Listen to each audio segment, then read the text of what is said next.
The chains clink, hear the echo in the fog of the land. Dollar bills on the leash, gripped tight by the hand. Eagles clip, can't fly, wings covered in grime. Statues cry, tears of oil, rusted gears at a time. Never bow, never break, never simping again. Simping's a sickness, let the truth be the pen. Trust the plan, they said, but look where we stand. A chessboard flip, now it's war in the sand. Puppet strings pulled tight, marionettes in the hall. Politicians dance smooth while the empire falls. Mountains of debt, can't climb, can't crawl. Truth buried deep beneath the Capitol walls. Drums of war beat heavy, echo loud in the haze. Promises shattered like glass in a maze. Voices scream betrayal, trapped in the blaze. The flag waves torn, lost in forgotten days. Never bow, never break, never simping again. Simping's a sickness, let the truth be the pen. Trust the plan, they said, but look where we stand. A chessboard flip, now it's war in the sand. Never bow, never break, never simping again.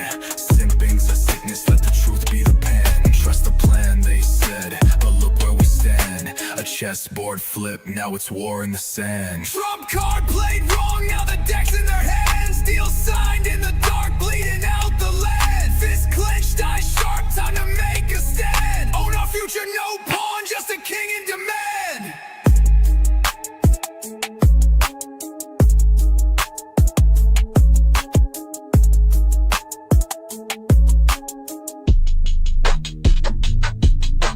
Trump card played wrong, now the deck's in their hands. Deal signed in the dark, bleeding out the land. Fist clenched, eyes sharp, time to make a stand. Own our future, no pawn, just a king in demand.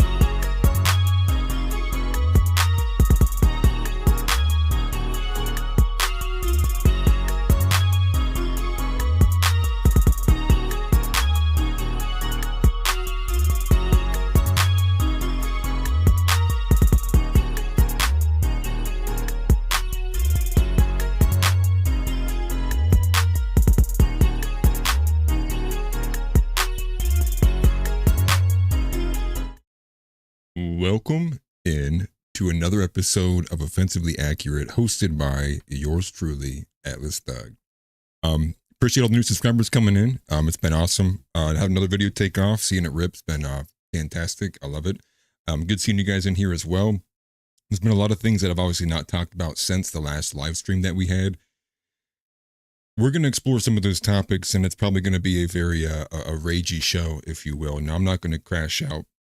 The only crash out I will have is if I get one more time someone saying that on one of my YouTube videos, people keep commenting, what is this AI? What is this AI slop? And so if I keep seeing comments like that, I'm going to have a Trump level crash out. I'm going to probably say that AI doesn't even exist. And even if it does, the Democrats made it. But no, just a side point there. Very excited to get into some things. We have so much to get into. So we're going to pick up with the Epstein debacle, where we're at with this letter from hell. Now, I'm obviously not buying it at face value. I think the Wall Street Journal having a hand in it too kind of puts a little kind of ward there. I have too many kind of years of CNN and the fake news kind of circus, if you will, to really take anything at face value. I think obviously though, you drop a story like this when it is when the trust in Donald Trump and MAGA and the administration at large is probably at its lowest, it would make sense to drop a story like this because you're going to take advantage and you're going to leverage that against Trump. But there's some nuance there. We'll explore that a little bit. Trump has a medical condition now. He got diagnosed with like chronic venous. I had it somewhere here. Let me see if I can find it as well. It's something along the lines of chronic venous insufficiency. We have some photos. We'll look at that here in a little bit as well. And obviously make sure you smash the like button. That'll help me tremendously. And hopefully audio and everything's okay as well too. I will pay attention to the chats on that. Daryl Cooper and Tucker Carlson had maybe probably the best piece of content released in the last week. Definitely trumping the Candace Owens and Nick Fuentes discussion. That was pretty cool to see. I've only made it about halfway through, but I do have some clips that we will get into as well. Mostly because where a lot of people let the Epstein files kind of lie is without connecting it to Israeli intelligence or intelligence apparatus at large. That is where most people kind of stop with the Epstein allegations, right? Everyone kind of understands there's a pedophilic cabal and they're being blackmailed, but they kind of leave out like the levers of power that kind of display this. And so they get into it a little bit.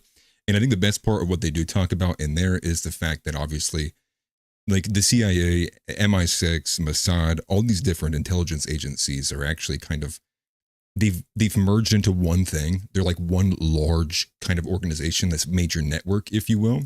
And a lot of that is because they're blackmailing each other, right? They have dirt on this guy, they have dirt on that guy. And so over time, since they were, initially developed, it became kind of like this hodgepodge of everyone's kind of all on the same page to some level, and not like we have a comprehensive, robust breakdown of that. That's part of the reason why the Epstein files are such a ridiculous thing to kind of get through, is because there's so much obfuscation with that, and then so many names and so many people you never heard of before. It's very easy to lose sight of what's going on there. So we'll cover some of that a bit. We also have Lauren Southern returning from the dead to come back to mainstream politics. Well, not really a return, but to come back from the darkness and basically say, hey, Andrew Tate raped me, and here's a new book I'm selling. She's a literal joke. And, it was funny too. When I had the video that took off for me actually about a month or two ago was the one about Tim Pool debating, well, not really debating, but really Nick Fuentes destroying Tim Pool. People were even asking there, because I'd pointed to it a little bit with Tenet Media, and they were going, well, what about Lauren Southern? What do you mean she disappeared? And it was like, is no one following along with the news cycle? And so, but through discovery, and I believe there was another lawsuit involving her late husband, or her ex-husband, I should say. And, that's when you get the discovery, and you get the leaked Discord messages as well, that Destiny and her had an affair or some level of relationship, but they slept together, and so on and so forth. And she's just despicable, right? This is your based right-wing e-girl, guys. I was raped. It's such a joke. I'm so tired of it. Beyond that, though, some smaller stories. Smaller in scale, I guess I should say. Israel accidentally struck a church. This caused some crazy reactions from people. You even had like Joel Berry saying it's 100% Hamas's fault. He had an insane kind of take on there. He got annihilated too. There's some even like girl Christian ratioed him on there. His take was so bad. But again, Joel Berry's the kind of Christian that he only hates when other Christians do things. Like he would literally stay entirely silent. But the moment that he sees any other Christian go, hey, you know what? I think I might do something about this. He goes, oh, I hate this person. And he'll spend his life trying to destroy your character. And then beyond that, though, one of the bigger stories out today is that Tulsi Gabbard, as the DNI, had a release as it pertained to like the coup on President Trump involving like Russia, and the Steele dossier, Comey. So she did give a criminal referral to those people. So good. But again, I'm not going to celebrate anything until I see action, right? I'm very tired of the talking and the letters and the Fox News appearances. Like, why don't we go ahead and, do something, right? And I thought one of the funny takes was Owen Schroyer posted an AI image of a bunch of empty handcuffs. And he's like, oh man, guys, what am I going to do with all of these empty handcuffs? Just pointing to the fact that like the administration has done so very little, actual actionable kind of items of what they've actually moved upon. And obviously we would like to see those people behind bars. Obviously they are criminal, but it's not like they're breaking anything new. We all kind of really understood that the idea behind that was clearly this was like a Democrat kind of built construct, obviously to target Trump and target the base too. And from that though, let's just hope that we get the criminal referrals. And that would be the kind of good thing to come from there. And then another small thing too, you have MTG had a proposal, right? She wanted to cut Israel's defense funding by, I believe it was like $500 million. It got voted basically down 422 to 6, right? So like, tell me Israel doesn't dominate the halls of Congress. And then another one with Israel too, Mike Huckabee actually threatened to blow the whistle on Israel. He wrote like some kind of scathing letter to, I believe, somebody in their in their foreign ministry, but basically saying that there is a pattern of behavior that Israel consistently denies tourist visas to Christian missionaries or evangelical missionaries, whatever tag you want to throw in there, and which is kind of odd because I think if you're losing the good favor of Mike Huckabee, if you will, I think that's saying a little bit, right? And so that's kind of like the breakdown of where we are with like the stories that we'll get into. I'm gonna break down some of the points I'm going to get into, then we'll move to topical. Probably spend most of our time on the Daryl Cooper and Tucker Carlson interview. So to set the stage for where we are today, I would like to actually play a clip that was aired by CNN of Nick Fuentes. Now, I think most people are kind of recognizing that Nick Fuentes is ultimately clawing his way back into the mainstream, obviously not because it's being pushed there or propagated, but ultimately because he's climbing via the Clippers and the nonstop kind of mentions. And so CNN actually aired this video of Nick, and then they'll air anybody if they say bad things about Trump, obviously. But here's the clip, and so here's an idea of where we are. So I would imagine many people kind of will get this sentiment just based off the last video I put out. But here, oh, forgive me, that's like the absolutely wrong one. Here it is. This is from Kaiser Rev, and so we'll go ahead and play this. About a minute and a half long, but again, the main thing with this is that CNN put this on air, but here it is. And now he says, if you're not on board with the Epstein cover-up, oh, I don't want your support. You're a weakling. Fuck you. Fuck you. You suck. You are fat. You are a joke. You are stupid. You are not funny. You are not as smart as you think you are. You are, and honestly, and if you watch my show, you know I've been very critical. I've never been this far. This just goes to show this entire thing has been a scam.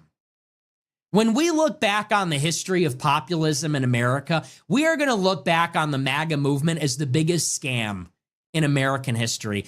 And the liberals were right. The MAGA supporters were had. They were. And it's true. Trump pandered to the deplorables. He pandered to the nativists that wanted fewer immigrants. He pandered to the Christian nationalists that wanted religious liberty. He pandered to the free market people and the business interests that wanted their taxes cut. He pandered to all of these people to empower himself. The entire thing was a vanity project and didn't deliver for almost anybody other than the rich, the Jews, Israel, the corporations. That's it. It was a scam. You know, and ultimately, I do agree with him. Now, I think the secondary thing we would want to take from this actually is the fact that this was actually always kind of understood, at least by people, I think, on my side. Now, it had two ways we could have went about it. Now, I penned a letter. I wrote a letter to Con Inc., if you will. Now, I actually completely agree with Fuentes on his take here, which he doesn't say it here, but he said it later on his show. I believe it was like 2 days ago now at this point. You know, Trump was not the goal, right? It was what Trump could do in terms of a stepping stone for our ideology is what was the goal.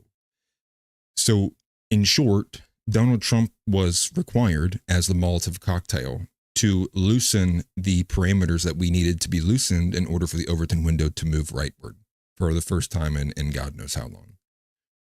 And this seems to be where a lot of Con Inc. and normie conservatives and Republicans just seemingly like don't understand. And so, you know, for example, like, you know, you have conservatives coming out here and saying like, no, guys, like we love gay people. Like, no, like we're all entirely one race. We don't see any differences at all. And it's like us over here, like, no, like I don't, like I actually think homosexuality should be a prisonable offense. No, actually, I would go so far as to say adultery is a prisonable offense. Right? Like, you know, to think that Christian nationalism holds anything beyond just a pragmatic, reactive alignment is insane. It's absolutely insane. Like, you know, so this is where a lot of the Calendar Gate stuff come from. This is where a lot of my kind of early stances came from was like, you saw it in Calendar Gate largely, but obviously with a lot of the e-girl influencers that get attacked all the time. There is a big difference between what a Christian nationalist is willing to tolerate in terms of the social fabric of their society versus a normie kind of MAGA Trumpian. And that's really the crux of where a lot of this stuff comes from, right? Like this goes to what's the word? Where's the way to say this, right? This would go to obviously upholding Christian values. And that would mean taking positive stances, right? That would mean not tolerating literally everything. And so, and again, I think Nick was really well on that aspect, but ultimately, Trump being the vehicle to get us there. So the objective for us has not changed, right? And I think, I kind of loosely talked to this a little bit, right? So we're kind of between incrementalism and accelerationism. Now, Nick went accelerationism right before the 2024 election, where basically he was pulling support for Trump and basically was saying, well, if Kamala gets in there, perhaps that will usher in at a quickened pace our guy, right? The guy that we want to be in, someone who's actually aligned with where we are. And then you have the incrementalism argument, which is, what if we don't suffer the massive losses and we just hope that we can maintain some feasible and plausible amount of continual but small, marginal, incremental steps over to the right direction? Now, the reason why I think that argument kind of is dead right now is because we're not getting literally anything. And I think my ability to believe in incrementalism has largely been destroyed from what has happened in the last, couple of months, if you will. That's kind of like where I'm at. So just to put a pin in that. And so if you move on, right, we're talking about just this ridiculous crash out. And so I would imagine the majority of anybody here in chat is probably a former supporter now, right? And I don't mean former supporters and like you went on the line and you went to, tweeted it out and you're like, I don't support Trump anymore.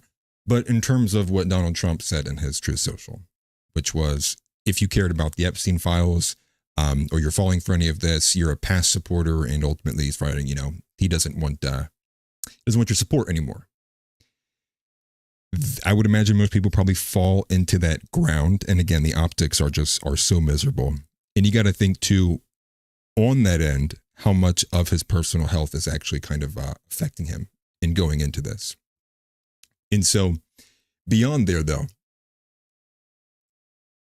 the second thing I would move it to is, we have some, conflicting data, right? So the highest number that I saw, right, is that 14% of voters, and we'll go with the high one. 14% of voters approve of the handling of files, right? So it's been reported all the way as low as like 2%, 3%, so we'll go with the high one, and 14% is very, very, very low, ultimately still. And then you get the Ben Shapiro comparison from Nick as well.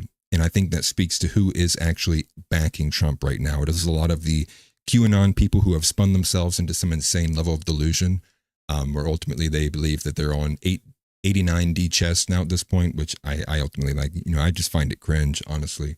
But you look at who is left, right? And so, you point out, right, Candace Owens, gone. Even Matt Walsh, gone.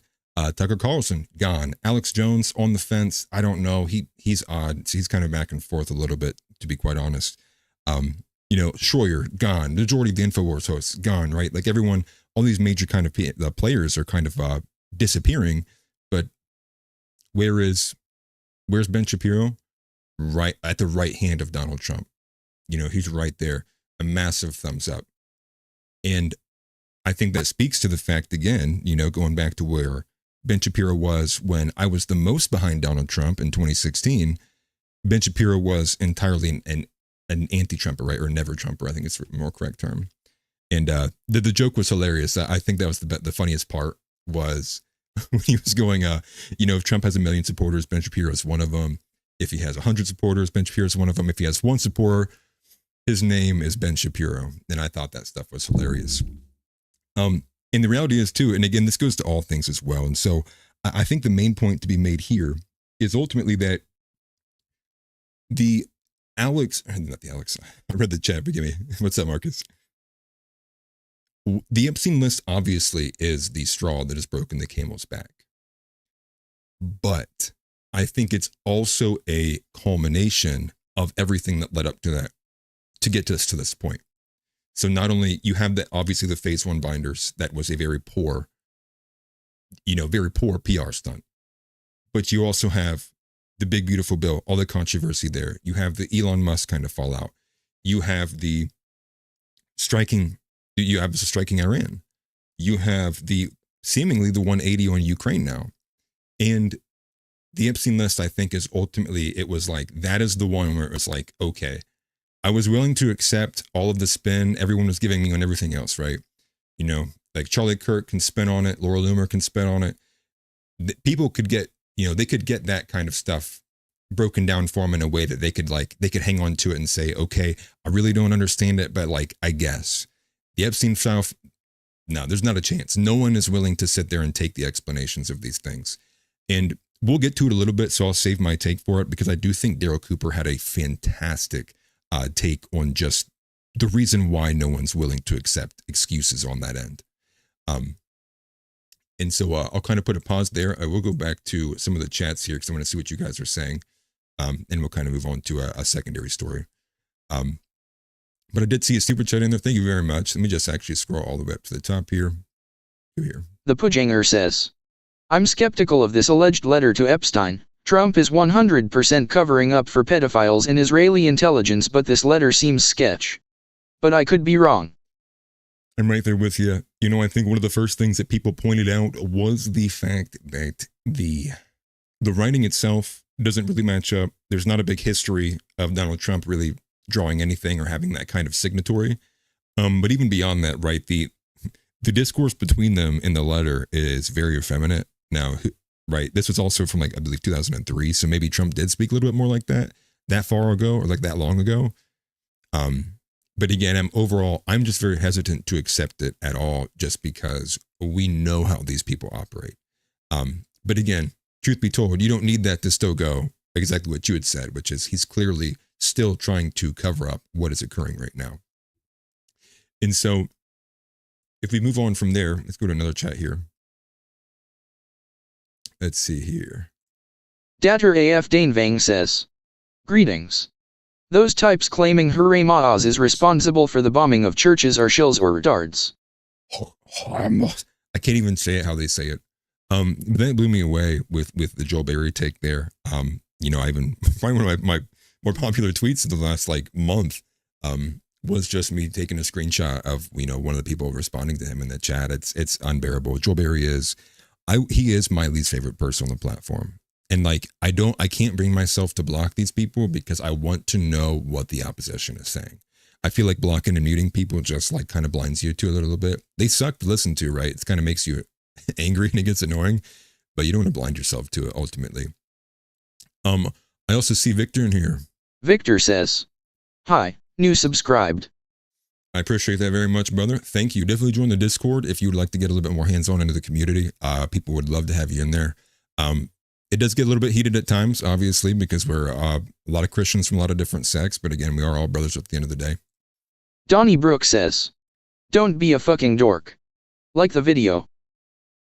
Appreciate that. Thank you very much, Donnie. And yes, definitely smash the like button. That is single-handedly the best thing besides subscribing that you could do to help the channel. And I do appreciate it very, very much. But I did remember where I wanted to move on with this.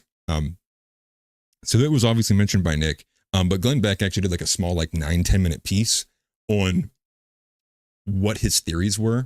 Because Glenn Beck's trying to play it as if he's also being a little suspect, but I really don't believe it at all. So Nick's kind of arguing that Trump's kind of at the apex point of his political career. That, greatest political comeback ever. You beat all the cases, you survived an assassination attempt. So he's probably in an environment where you're entirely surrounded by people who are treating you like God, right? So a bit insane, no one can even, criticize the ground you walk on. And so I think that may be doing a little bit to his mentality, especially because of how old he is. But Glenn Beck was a bit more reserved, right? So Glenn Beck was saying, ultimately, the outburst, the anger and the frustration and the outside of character kind of responses we're seeing from Trump, he thinks that it's because he's working 24/7, he's getting older. He makes the argument, well, he would be mad too. I don't really buy that. I can see why someone would be irritated if they work that much, but ultimately I don't think that's the reason. What I will say though, is what we do know for sure now is on top of everything, we do get the medical report that Trump's diagnosed with this, again, chronic venous insufficiency. So we have two images, and I'll show you both on screen. The one is that he had to put makeup on his hands because his hands were bruising. And the second is he's wearing very visible compression socks because he's getting very serious swelling in his legs. Now, I'm sure I don't know if many people caught this portion of it, but there was a couple viral tweets of people who were saying that one was from a female, but she had said that her father had passed 6 months after he had gotten this condition. And then someone else had spoken to that same effect too, which is like, there is a reality in which that maybe Trump is ultimately, and not to be like in the, in the crazy realm, but there is a level to this where I do think that there is a possibility that Trump is no longer with it as he once was. And I think that's an easy implication and conclusion to move to, right? Very, very, very easy. And so I'll put on screen here. We'll look at the hand first, actually. So here's where the hand is. Let me put this up. So this one kind of blew me away a little bit. But this is the cover up, right? The makeup. And so this was, I wish I had a more high definition image than that. But you can see it a bit more clear on this one, putting the makeup over the hand so it doesn't obviously have a clear dark bruise there. And so that was obviously reported on. And then beyond that, the legs. Now the legs you couldn't see as well as the makeup on there. It wasn't as overt. But what you can see here in this photo is his legs swelling and then wearing those kind of, brand compression socks. And so I do think there's ultimately a level to this that his actual physical health could be, playing a role in how he is responding and kind of carrying himself out. And so, and you don't even really have to look that hard. I think ultimately, I don't even think he's writing his own Truth Social posts anymore. I think people have pointed that out a few times, right? Like I think Nick, Martyr Made even. If you look at how he was tweeting back in like 2016 versus how he tweets now, right? It's like boomer wall of text versus like a one-liner. And I think even in the last one, he's like referring to himself in the third person a lot more. Really, what do you take from that? So there is a level of that, just on a practical effect, I do think can be affecting him. But obviously, if they don't want our support, like, okay, bet. And now, Nick's response to this was making the Republicans pay. And that's where I really wanted to get your guys' opinion. Now, I'd even asked this in the video I'd done last, but I'm going to put a poll in the chat actually right now. It's going to be very simple. I just want to know, now, if the situation doesn't improve, so take that into consideration.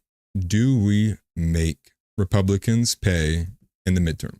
So I'm going to write that in and I'll let that run for a while.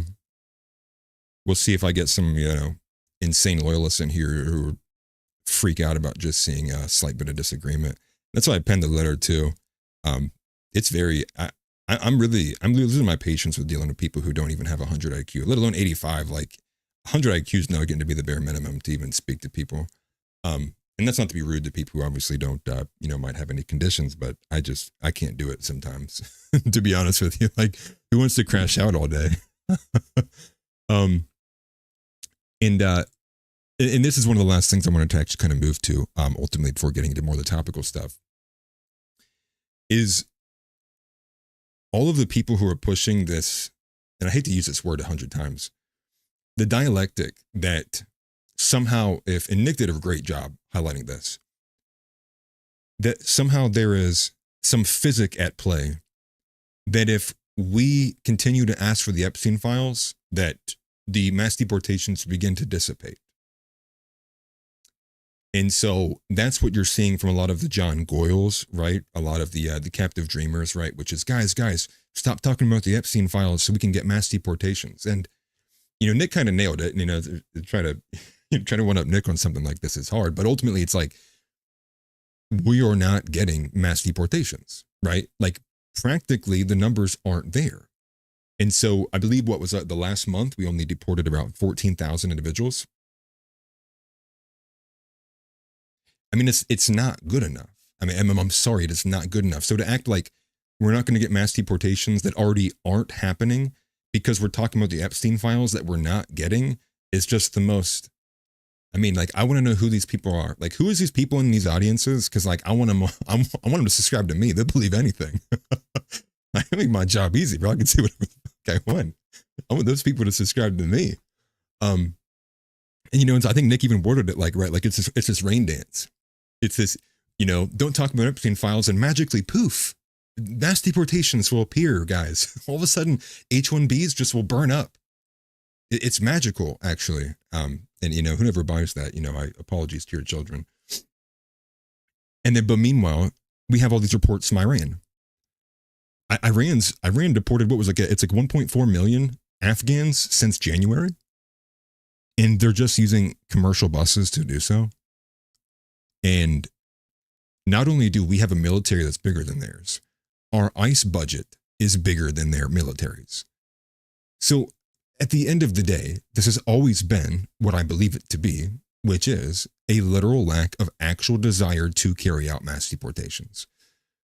And I think you're seeing a lot of the same kind of things as well too, right? Like Trump, obviously, I mean, he declared war on his base, and it seems that he is still in a position of wanting to have good things said about him from the midwit journalist kind of corporate industry than he is ever concerned about his base. And again, ultimately, this entire thing's very unprecedented, right? Like this has been probably the only moment ever that Trump has made a very strong stance against his own base. And I think that's just, again, reflective of where we are right now.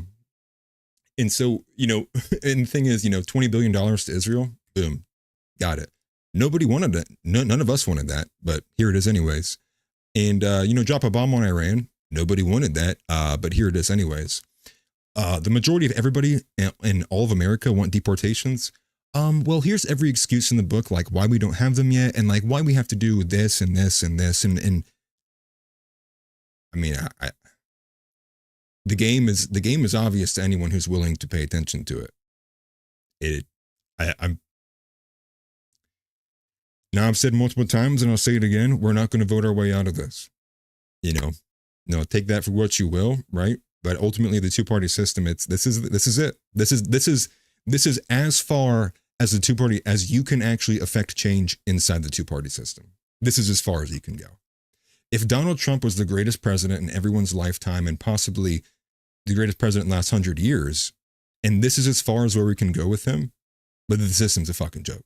And quite honestly, we might have a stronger argument than the founding fathers did that we're not even being represented.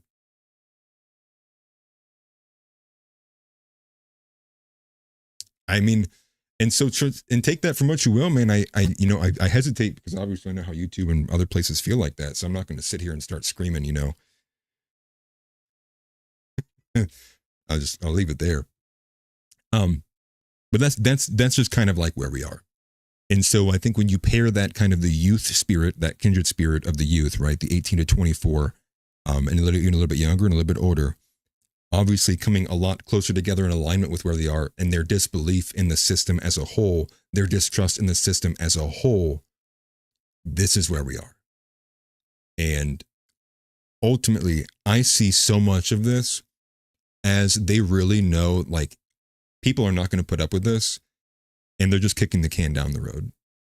They said that they're basically trying to get to the point where I hope the French Revolution doesn't happen to me. They're playing a game of hot potato now, where it's basically whoever gets into power, you better hope that the next election happens before the people finally decide they're tired of. And that kind of seems to be indicative of where we are. And so I want to make sure I covered all of that. Obviously, the letter being insane. We will go to the actual letter here itself. But I do think the point to be made there is the slimy tactic and the obvious kind of play here from Wall Street Journal is obviously that the trust in Trump and the administration and the plan is at an all-time low. So what better time to drop a story that no one's ever heard of about Epstein and Donald Trump's connection that's very spicy and scandalous. Perfect timing, right? So here's what the Wall Street Journal alleges, and this is from Colin Rugg. So I'll go ahead and light this up here. Colin Rugg says, just in, the Wall Street Journal releases an alleged letter from Donald Trump to Jeffrey Epstein for Epstein's 50th birthday. President Trump says the letter is a fake thing.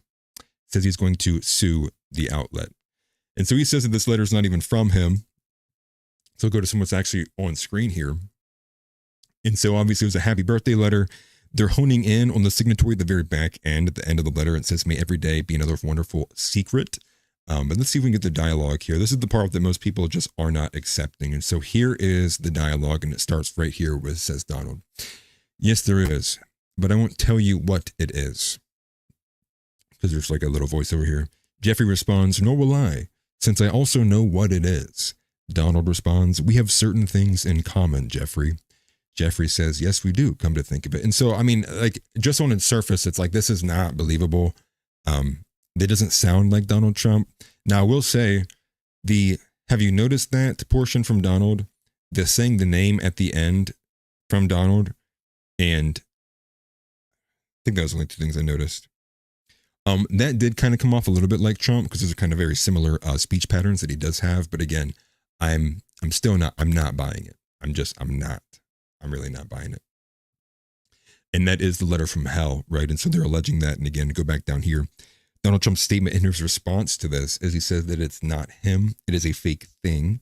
It's a fake Wall Street Journal story. I never wrote a picture in my life. I don't draw pictures of women. It's not my language. It's not my words. And that was the other kind of piece there too, which was, you know, he had written, or the outline of the naked woman was a typewritten note styled. So it was a bit creative. And obviously I don't pin Trump to be somebody like that, even a little bit. But just because that story is very, very fake and seemingly fake on the surface doesn't take away from everything else that's there, right? So maybe he didn't pen a letter, but ultimately he's still running cover, and there's no willpower or desire behind the administration to actually move towards these things. And that's on two ends. The first would be when Ro Khanna attached that amendment to, I believe it was the Genius Act and the defense bill under the House committee. When they voted against it, I believe it was 7-5, they all argued it was because it was ill-attached, right? It was attached to something that it should have been. It should have been attached to the oversight in general. But the reality is then you have NTG come out and say, well, I'm going to argue against this because the vote was actually a procedural one called the PQ, or the previous question, and it would have some kind of structuring changes to it, ultimately allowing the Democrats to hold the floor or dominate the floor when otherwise they wouldn't be able to, because they don't have the majority. But many people pointed out, where was the Republican legislation then? If you didn't want the Democrats to do it and push it and have it be done through this PQ, then why wasn't there an individualized solo attachment or even petition signing for said legislation to be drafted? It's not there. It's non-existent. So obviously we get this story from Donald Trump. Well, what happens afterwards? Well, after this story comes up and Donald Trump is clearly pissed, he's going to go sue, Rupert Murdoch and Wall Street Journal. Well, what does Trump do after that? Oh, now he tells Pam Bondi to release the grand jury testimony from Jeffrey Epstein. Why didn't we already have that? That's a little weird, isn't it? And then, literally all day today, I'm waiting for said grand jury testimony to be unsealed from Pam Bondi, and it wasn't. Until, literally 20 minutes before I went live, I believe Pam Bondi finally initiated the order to unseal, so I don't even think it's been unsealed right now. I believe Owen Schroyer is, sitting at the edge of his seat, waiting waiting for that to come out, so he can, sink his teeth into it and see what's going on there. And so, what we got beyond that, though, which was from earlier today, and I'll go here, this is some AF Post, actually, one of my favorites, one all of X. Now, this is according to the Senate Judiciary Committee, and I'll put it on screen here in a second, that the Trump administration actually instructed the FBI to flag any Epstein-related documents that mentioned who? Trump. So the review involved 1,000 FBI personnel working around the clock, and they sorted through over 100,000 records. And it wasn't to release them or censor the information or compile it in a way that you could give to the American people. What was it for? It was so Trump could make sure that he was thoroughly not in it. It was a ego move from Donald Trump. So I'll put it on screen. This is from AF Post. This is what we have here. Let me go ahead and make it a little bit bigger for you guys to see. And basically everything I just had read there. But here's the actual piece that matters. And so I'm going to open this in a new tab because X's is just so brutal to look at. So here we have it. So hopefully you guys can see that. Maybe you probably can. I'll probably do a good job trying to read it. Also, Tix is in here, isn't he? Where's Tix at? Tix Bomber. Tix Bomber. Where'd he go? I swear on God's green earth, I just saw him. Hold on, guys. I have to add Tix as a moderator.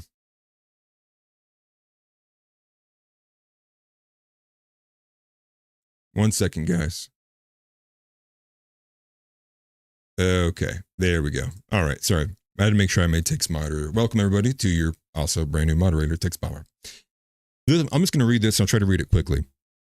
According to the information that their office received, Attorney General Bondi then pressured the FBI to put 1,000 FBI personnel in its Information Management Division, the IMD, including the RIDS, which is the Record Information Dissemination Section, which handles all requests submitted by the public under FOIA.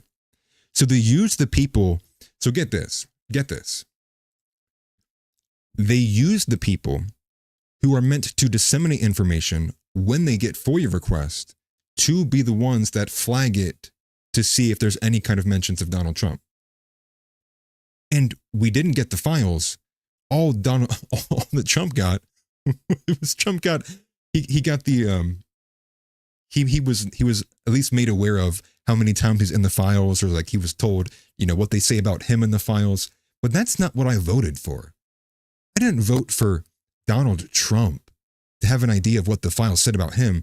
I voted for him so that he would release the files like he had promised to do with 9/11, like he had promised to do with JFK, and the rest of everything that was in the declassification kind of list, that schedule of being declassified. This, to me, is a bigger slap in the face than the old man crash out that's going on. And so you go to the second paragraph here, writes, my office was told that these personnel were instructed to flag any records in which Trump was mentioned, notably in 2002. When was that letter, the happy birthday letter from? Okay. Mr. Trump said to Epstein, I've known Jeff for 15 years. Terrific guy. He's a lot of fun to be with. He's even said that he likes beautiful women as much as I do, yada yada. Just yesterday, as reported, many of them are on the younger side, obviously. Just yesterday, it was reported that the department previously reviewed a leather-bound album comprised of dozens of letters from Mr. Epstein's friends in celebration of his 50th birthday in 2003. The letters were collected by Mr. Epstein's partner, Ghislaine Maxwell, and included one from President Trump that allegedly contains several lines of typewritten text framed by the outline of a naked woman.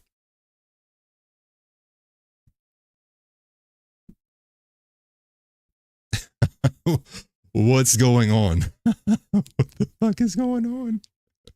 I don't know anymore, man. I don't know anymore. And so that is from the Senate Judiciary Committee. So that's not Wall Street Journal. This is from the Senate Judiciary Committee saying this. So they're actually corroborating the Wall Street Journal. Now, what we don't have, though, is we actually don't have the letters. So we don't have that right now. And I think that the Wall Street Journal had even admitted to such or conceded to the fact that they personally don't have the letter. Like they don't have it. They just know of it. And it was like some kind of whistleblower, ultimately. Now,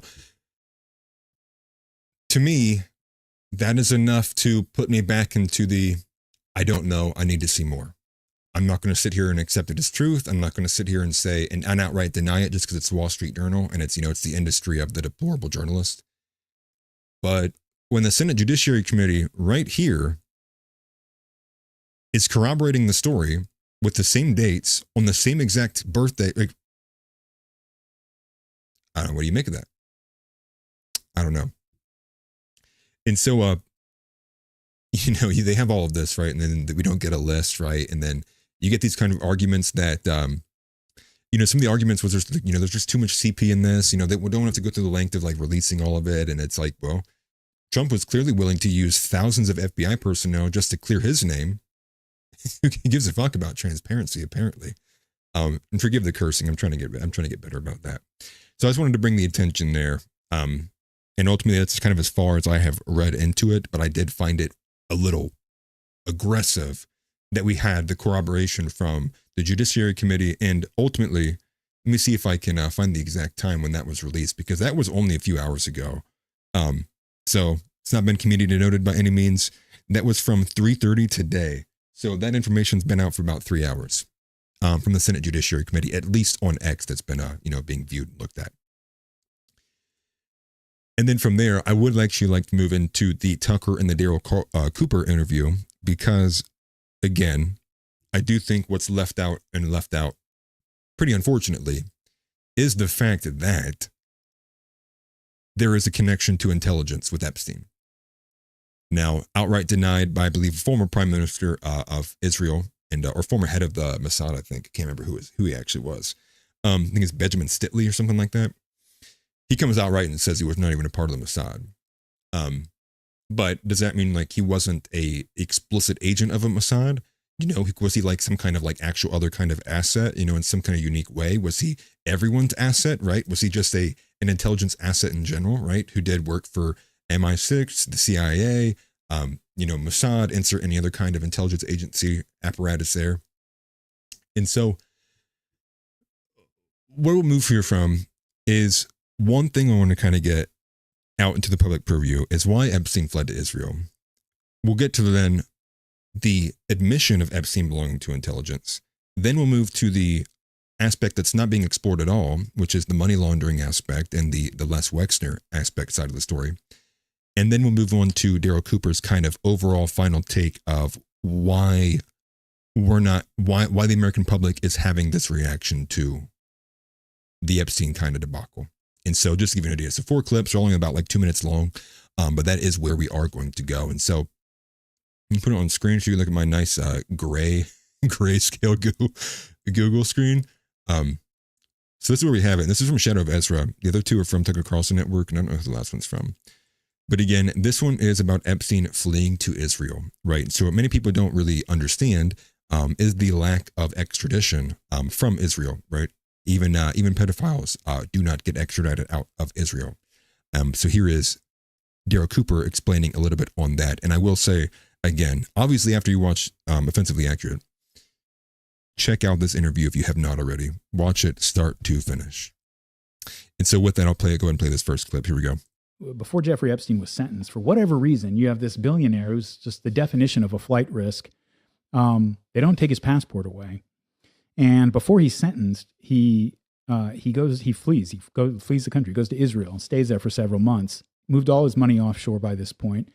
And while he's in Israel, he's telling people there that he's thinking about staying, because you can actually do that. They don't extradite, Jewish criminals, at least, who flee to Israel. There's a organization called Jewish Community Watch, which is a Jewish organization that tracks pedophiles who have fled the United States to go to Israel, where there's no extradition of Jewish criminals there. And between just the years, I think it was 2010 when they opened up, and 2016, 2017 when this story was written, so a period of 6 years, there were already 60 pedophiles from the United States that had fled to Israel and were living freely there.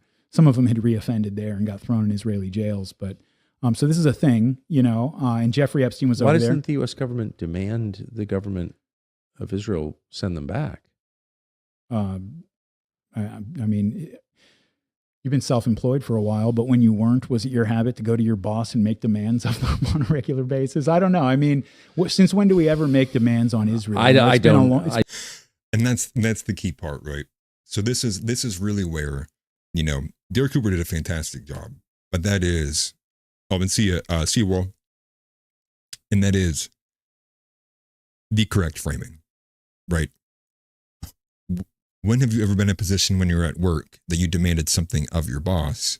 And 2, also putting it in the actual application. When have we ever demanded anything of Israel? In a long time. I don't know, but I that's obviously distressing. There's the first one. There's the obviously give you the explanation of why Epstein fled to Israel and a little bit of the understanding of why there is, this rule set there around, protecting, Jewish individuals from extradition there. The second clip is the admission of Alexander Acosta and the reason why he kind of let in the initial Epstein case, right? Now, I don't know if he mentions it here in this clip, but to give you guys some context, there was a lot of corroboration between witness testimony, independent corroboration of each other's stories. I believe he said there's about 40 witnesses all told, people involved in that case. And Alexander Acosta, I don't know if he ever says who he got the order from, but was basically essentially told to let this guy off extremely easy. And when asked about it, he basically gives the statement, well, I was told that this guy belongs to intelligence. But here's the clip of this. The thing that people are really interested in this story about, I mean, there's the tabloid aspect of it. I think there's a lot of people out there who there's all this talk about the Epstein list. They want there to be a safe that the FBI opens up or drills a hole and cracks into. And then there's just a ledger of, signed in blood, I, Jeffrey Epstein, compromised these famous movie stars and politicians on these dates. That's what people want. They're not going to get that. That kind of thing doesn't exist. The really interesting aspect of it is encapsulated in just one incident, which happened in, I guess this came out after Epstein was arrested during the first Trump administration, that Alexander Acosta, who was Trump's labor secretary at the time, he had been the U.S. attorney in the Southern District of Florida in charge of prosecuting Epstein's first sex crimes case back in the mid-2000s. And we'll get to all this later, but Epstein was given a very, very, to call it a light sentence is being very generous in how we describe it. I'll get into the details of how it all came together and what the actual sentence was later. But he was asked in his vetting process, Alexander Acosta, hey, if this comes up, this is a potential scandal. You gave this pedophile with all these victims against, they had like 40 witnesses in that 2007, 2008 case. I mean, on the record, corroborating each other's stories independently. I mean, this was just the most open and shut case you can imagine. We'll get into the case here in a bit, but he was asked, how could you, what's your excuse for giving this guy the deal that you gave him? Because it's kind of crazy.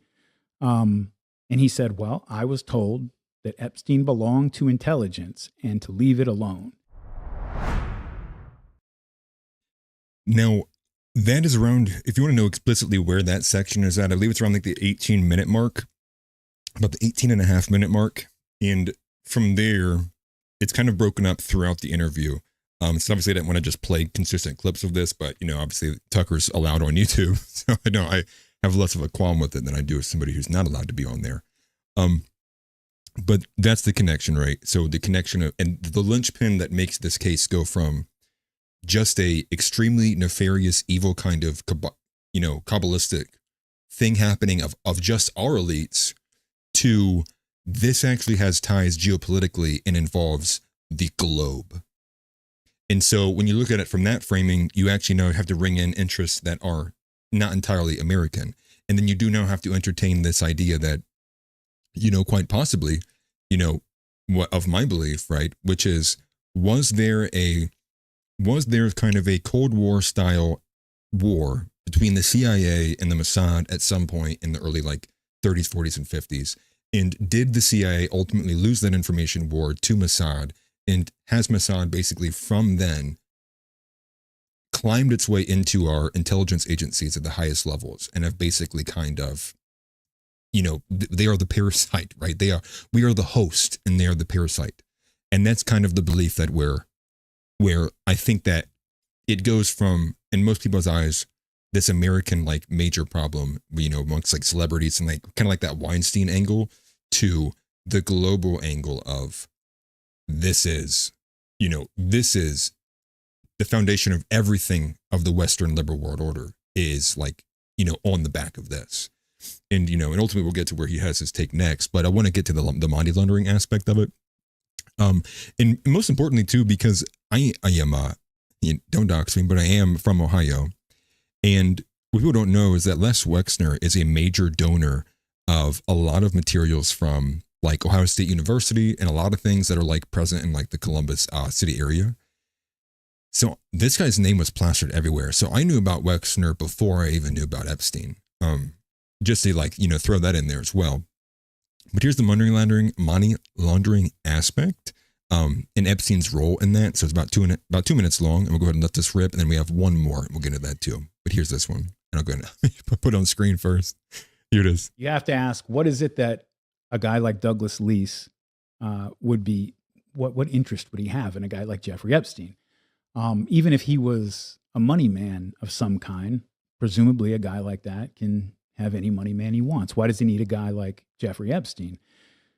And I think the answer is, and this is the answer that a lot of researchers have come to over the years, and I think it's the most obvious one, at least the simplest, is that when you look at the kind of things that somebody like Leese would do, it's not as if Leese owned a weapons manufacturer. That's not what he did. He was a fixer. He was a guy who made the deals happen.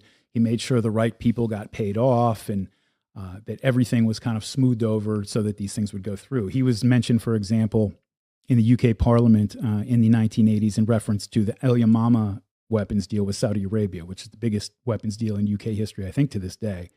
BAE Systems alone has made $46 billion off this deal over the years, and I think that was up through 2010 or something. So it's probably higher now. But there have been allegations from politicians, from lawyers, journalists, other weapons companies who were upset about their competition getting a leg up this way, that there was bribery, there was all kinds of shady stuff going on behind the scenes to make sure that the deal went the way that they wanted it to go. And you think that a guy a guy like Leese, whose job is to go around and make sure that people are being paid off with illicit funds that cannot be traced, because then you end up like Lockheed Martin did when they got caught bribing officials in Japan to sign off on a weapons deal there. Nobody wants that. You got to hide your money better. You got to figure out how to do that in a way that nobody's going to track it. And that's why you need a guy like Jeffrey Epstein. You're not going to be able to walk in the front door of Goldman Sachs and say, I need to talk to one of your money managers. Hey, can you launder this money for me? You need a guy who's morally compromised, who is willing to get down in the dirt and do this kind of work. And that is what Jeffrey Epstein had just spent the last 4 years at Bear Stearns doing. Yeah, so obviously an aspect there too. And that's the thing as well. I'm glad that he kind of brought up this whole idea that there's not like this like neat list, right? It's like, signed verbatim, like, I, Alan Dershowitz, did this thing to this underage girl, at this specific place. It's obviously like a lot of the metadata logs, a bunch of obviously affiliate information, the surrounding information. And from there, you would compile the list from the information that you would have from the dealings, right? And then obviously that's what the FBI is supposed to be doing as the investigative body. It's like literally what their purpose is. But one thing that won't be mentioned in this series of clips is the fact that Daryl Cooper did actually come out and back up Ryan Dawson. And he did give an announcement. I believe Ryan Dawson is going to be on Daryl Cooper's podcast this Monday. Don't quote me exactly on that, but I know that Ryan Dawson's coming up to be on Daryl Cooper's podcast. And he did actually support Ryan Dawson in the fact that he does believe Whitney Webb ripped off. What did he say? He said he ribbed his work, or basically stole it from him and didn't give him credit. Now, I haven't explored many of those claims, but to see him, to see Daryl Cooper come out and say it as well, and obviously Whitney Webb kind of crashed out a little bit. I'm not giving a statement there. I will take whatever information is valuable from whoever, and I really don't mind who was the originator of it. Obviously, I'll say, hey, if you stole it, like, that's not cool, but if it arrives on my desk, I really don't care who brought it to me. It's like, just at least give me the truth and transparency. I'll take it, right? Working with very little here. I'll take it. But I did think that was pretty interesting, kind of bring up there. And obviously, that part of the reason why the whole idea that when they come out and say there is no client list, that it's so laughably retarded is because we have all of these other cases where there have been rulings made, right? Like, it's not as if like Epstein has not been to trial before. It's not as if his associates have not been on the stand before. And so to say as if like all of what's happened from like 2003 until today, it never happened. It was just made up articles. It was fantasy, a fairy tale, boof. It's a slap in the face to everyone's intellect, and especially a major slap in the face to everybody who is zoned in and locked in. like people like, again, Daryl Cooper, Ryan Dawson, Ian Carroll, you can throw that whole group in there, Whitney Webb as well. But to culminate everything, to speak to what the conclusion of it is, I thought he had a great take here. And so I'll just let him kind of say it, but I do ultimately largely agree. This is the longest clip of the three, but he's basically saying, in short, we do not care what your excuses are. And this is kind of given an explanation of why he thinks there are so many people just at their wits' end with the handling of the Epstein files. And here it is. So the U.S. attorney, the federal prosecutor, the chief federal prosecutor in one of our biggest states is told back off and does, and everybody beneath him does also. So like, what is that? Yeah. It's a force bigger than the U.S. government. And I just think that can't continue. That can't continue. Yeah. We can't have that. And the nature of the crime, again, being that one crime that if you polled Americans, said, what's the worst crime? Exactly. I think it would make the top of every list of every poll that you could run, however you worded it. The fact that that's the crime, it makes it so that, when they tell you we bombed a car in Kabul and killed this family of 10, during the Afghanistan withdrawal, we can't really get into all of the details because of sources and methods and this and that and so forth. People will be like, okay, that I don't really like that, but fine. But a child's innocence, if anything is sacred, a child's innocence is sacred. And sacred means there is no compromise with regard to that. If you have to, if exposing the information about somebody like Jeffrey Epstein means that a Dr. Strangelove style nuclear device goes off and destroys the planet, too bad. Let justice be done, even if the heavens fall on something like that, because the crime is just, it's beyond the pale. It's something that for all normal people, they say, whatever your excuse is, national security, first of all, what does this guy who's a pedophile have to do with national security? But whatever your excuse is. I've wondered since day one, what does that have to do with national security? Yeah, whatever it is, the answer is no. Okay, we have a journalist who has a source, and this has not been refuted by the people involved, saying that he belonged to intelligence. We have all these ties over the years that provide more circumstantial evidence to back that. If the U.S. government had anything to do with this guy, if foreign governments operating on our soil had anything to do with this guy, we don't care what your excuse is. We're talking about a man who was raping children. And if our government, the people who pass laws that we have to follow, or else have men with guns show up to our house and drag us off to a cage somewhere, the men who make those rules, men and women who make those rules, this is something that we have to draw a line in the sand and say, this is too far. You are going to dump all of this, and we don't care what happens. We want an explanation of what was going on here. And we're not going to take no for an answer on it. This is too far. It's just too emblematic. It's too severe of a crime. And I hope that I really hope that people will keep that mentality and not let this die until we get a good, satisfactory answer on what was going on. Amen. And so there you have it. And there you have it.